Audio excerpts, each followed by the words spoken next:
കുബേര മൂവിയെക്കുറിച്ചുള്ള അഭിപ്രായമാണ് നമ്മൾ ഈ വീഡിയോയിലൂടെ നോക്കാൻ പോകുന്നത്. ഈ സിനിമ വളരെ ലോങ് ടൈം ഡ്യൂറേഷൻ ഉള്ള ഒരു ഫിലിമാണ് കേട്ടോ. 3 മണിക്കൂറും 13 മിനിറ്റും ഉണ്ട് ഈ സിനിമ. അപ്പോൾ ഇതിൻ്റെ കഥ, തിരക്കഥ, അതേപോലെ ഡയറക്ഷനൊക്കെ ചെയ്തിരിക്കുന്നത് ശേഖർ കമ്മൂളയാണ്. അപ്പോൾ ഈ സിനിമയ്ക്ക് ഞാൻ പോകുന്നതിന് മുമ്പ് ഞാൻ വിചാരിച്ചത് ഒരു ശാന്തമായ ഒരു രീതിയിൽ മൂവാകുന്ന ഒരു കഥയായിരിക്കും ഇതെന്നാണ്. കാരണം കാർത്തിയും നാഗാർജുനയും ഒരുമിച്ച് അഭിനയിച്ച ഒരു സിനിമ ഉണ്ടായിരുന്നു, ഒരു തമിഴ് സിനിമ. അതിൽ ആ രീതിയിലായിരുന്നു ആ കഥ പോയിരുന്നത്. അപ്പോൾ അതേപോലെ ആയിരിക്കും ധനുഷും നാഗാർജുനയും കൂടി ഈ സിനിമയിൽ ഉണ്ടാവുക എന്നാണ് ഞാൻ കരുതിയത്. അങ്ങനെ സിനിമയ്ക്ക് കയറി തുടക്കത്തിൽ തന്നെ ഒരു ഗംഭീര സംഭവം ഈ സിനിമയിൽ ഉണ്ടാവുന്നുണ്ട്.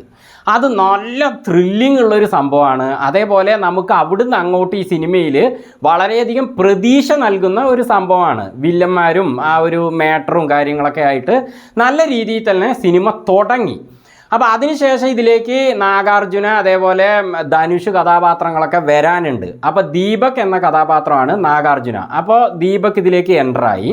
അപ്പോൾ അദ്ദേഹത്തിൻ്റെ ആ വരുന്ന സമയത്ത് തന്നെ അദ്ദേഹത്തെക്കുറിച്ച് കൊടുത്തിരിക്കുന്ന ബിൽഡപ്പൊക്കെ ഗംഭീരമായിരുന്നു. പിന്നെ ഇതിലേക്ക് അദ്ദേഹം വലിച്ചിഴക്കപ്പെടാനുള്ള ഒരു കാരണമുണ്ടല്ലോ, അതൊക്കെ തന്നെ ആ അവസ്ഥകളൊക്കെ തന്നെ നല്ല രീതിയിൽ തന്നെയാണ് ശേഖർ കമ്മൂള എഴുതിയിരിക്കുന്നത്. ഈ കഥ, ഈ സിനിമയുടെ തുടക്കത്തിൽ ശേഖർ കമ്മൂള എഴുതിയിരിക്കുന്ന ഈ കഥ, അതേപോലെ ഈ കഥയുടെ ഐഡിയ, അതായത് ഇതിലെ ഓരോ സംഭവങ്ങളുടെ ഐഡിയകൾ, പിന്നെ ഇതിലെ കഥാപാത്രങ്ങളുടെ അവസ്ഥകൾ എല്ലാം തന്നെ ഒരു വെറൈറ്റി സംഭവമായിരുന്നു. നല്ല രീതിയിൽ തന്നെ ഞാൻ പ്രതീക്ഷിച്ചു.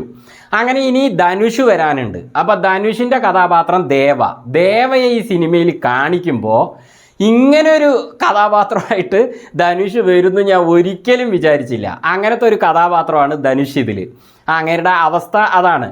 പിന്നെ അങ്ങേര് ആ ഒരു അവസ്ഥയിൽ നിന്ന് ഈ ഒരു സംഭവത്തിലേക്ക് വലിച്ചിഴക്കപ്പെടുമ്പോൾ, അതായത് എൻ്റർ ആകുമ്പോൾ എന്തായാലും വളരെ വലിയ ആക്ഷനും കാര്യങ്ങളൊക്കെ ഉണ്ടാകുമെന്ന് ഞാൻ പ്രതീക്ഷിച്ചു. കാരണം ധനുഷാണ് ഹീറോ. അപ്പോൾ അതുകൊണ്ട് എന്തായാലും നല്ല നല്ല സംഭവങ്ങൾ ഉണ്ടാവുമെന്ന് പ്രതീക്ഷിച്ചു. അങ്ങനെ സിനിമ അരമണിക്കൂറോളം അങ്ങനെ മുന്നോട്ട് പോയി. അരമണിക്കൂർ വരെയും ഈ സിനിമ നല്ല ത്രില്ലിംഗ് ആയിരുന്നു. നല്ല രീതിയിലുള്ള കഥയാണ്. അതേപോലെ കഥാപാത്രങ്ങളുടെ ക്വാളിറ്റിയൊക്കെ ഗംഭീരമാണ്. അങ്ങനെ അങ്ങോട്ട് പോയി. അതിന് ശേഷം ശേഖർ കമ്മൂളയ്ക്ക് എന്താണ് പറ്റിയത് മനസ്സിലാകാനായിട്ട് ചോദിക്കുക. ഈ കോഴി കഞ്ചാവടിച്ച പോലെ എന്നൊക്കെ പറയില്ലേ, ആ രീതിയിൽ അദ്ദേഹം മാറിയിട്ട് എന്തൊക്കെയോ കഥ എഴുതി വെച്ചിരിക്കുന്നു.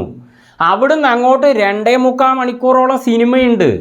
അത്രയും സമയം അദ്ദേഹം എന്തൊക്കെയോ എഴുതി വെച്ച് എന്തോ ഒരു അവസ്ഥയിൽ ഈ സിനിമ മുന്നോട്ട് പോവുകയാണ്.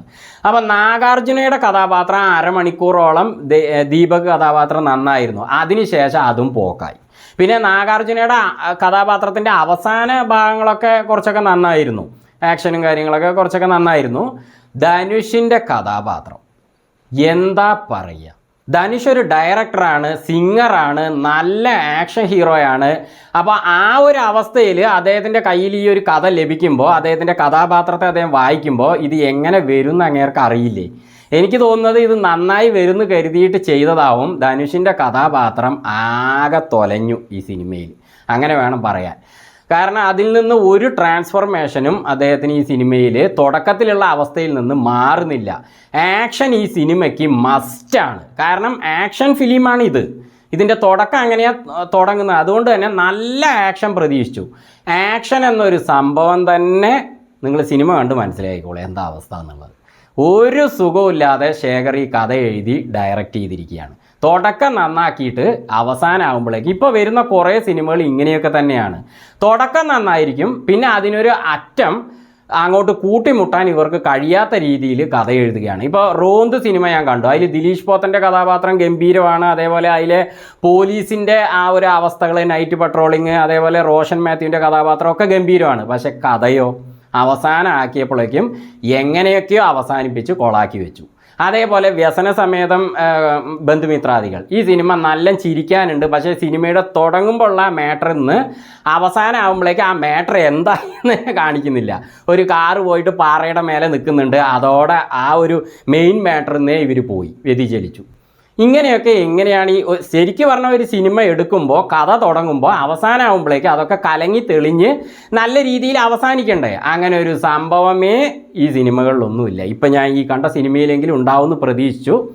ഇല്ല. ശരിക്ക് സത്യരാജ് ബാഹുബലിയിലെ കട്ടപ്പ വേഷം ചെയ്തില്ലേ സത്യരാജ്, അദ്ദേഹത്തിൻ്റെ ഒരു സിനിമ ഇറങ്ങിയിരുന്നു പണ്ട്. ആ സിനിമയുടെ പേര് ഞാൻ പറയുന്നില്ല. അപ്പോൾ ആ സിനിമയിൽ സത്യരാജിനെ കാണിക്കുമ്പോൾ അദ്ദേഹത്തിൻ്റെ ആ കഥാപാത്രം എന്താണോ അവസ്ഥ അത് തന്നെയാണ് ധനുഷിൻ്റെ ഈ സിനിമയിലെ കഥാപാത്രവും തുടങ്ങുന്നത്. ആ സിനിമ സത്യരാജിൻ്റെ അവിടുന്ന് ആ തുടക്കത്തിൽ നിന്നുള്ള അങ്ങേരുടെ ആ ഒരു ട്രാൻസ്ഫോർമേഷൻ ഉണ്ടല്ലോ, ആ വില്ലനിസം, ആ ഹീറോയിസം, ആ സിനിമ സത്യരാജിൻ്റെ ജീവിതത്തിലെ സിനിമകളിൽ തന്നെ നാഴികക്കല്ലായിട്ട് തിളങ്ങി ഇന്ന് നിൽക്കുന്ന ഒരു സിനിമയാണ്. ആ സിനിമ ഇന്ന് റിലീസ് ചെയ്താലും നന്നായിട്ട് ഓടും. അങ്ങനത്തെ ഒരു വില്ലൻ വേഷം, അങ്ങനത്തെ ഒരു ഹീറോയിസം കാണിച്ചൊരു പടം അത്. അപ്പോൾ അതുപോലെയൊക്കെ ഈ സിനിമയിലും ധനുഷ് വരുമായിരിക്കും, അല്ലെങ്കിൽ വേറെ രീതിയിൽ ഇവരത് നന്നാക്കുമായിരിക്കും എന്ന് കരുതിയാൽ എന്താ ഈ കാണിച്ചു വെച്ചിരിക്കുന്നത്? ഒരു സുഖവുമില്ല. എനിക്ക് ഈ സിനിമ ആദ്യത്തെ അരമണിക്കൂർ കുഴപ്പമില്ലാന്ന് തോന്നി. അവിടുന്ന് അങ്ങോട്ട് ബിലോ ആവറേജ് എന്ന് പറയാൻ പോലും ഈ സിനിമയില്ല. അപ്പം കഥ എഴുതുമ്പോൾ മര്യാദയ്ക്ക് തുടങ്ങിയിട്ടുണ്ടെങ്കിൽ അത് മര്യാദയ്ക്ക് അവസാനിപ്പിക്കുക കൂടി ചെയ്യും. എന്തിനാണ് പിന്നെ സിനിമയ്ക്ക് ശരിക്കും പറഞ്ഞാൽ ഈ സിനിമ കണ്ട ഇനി ഇങ്ങോട്ട് പൈസ തരണം. 3 മണിക്കൂറും 13 മിനിറ്റും അതിൽ 2.25 മണിക്കൂർ ഭയങ്കര ലാഗും വെറുപ്പിക്കലും. എന്താ ഇതവസ്ഥ?